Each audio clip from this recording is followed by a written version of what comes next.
خزان الحريق نفس الكلام ونفس الفكره. طول ما ده كده نازل لتحت وده كده مرفوع، فده معناه ان انا كده عندي مش هينفع اشغل دايره الكنترول. دايره الكنترول كده فاصله بالنسبه لي.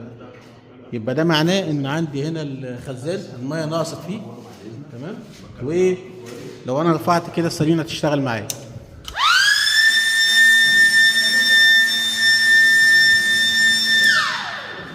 تمام. وكده عشان اشغل لوحه الكنترول هنزل ده كده وهشغل ايه لوحه الكنترول.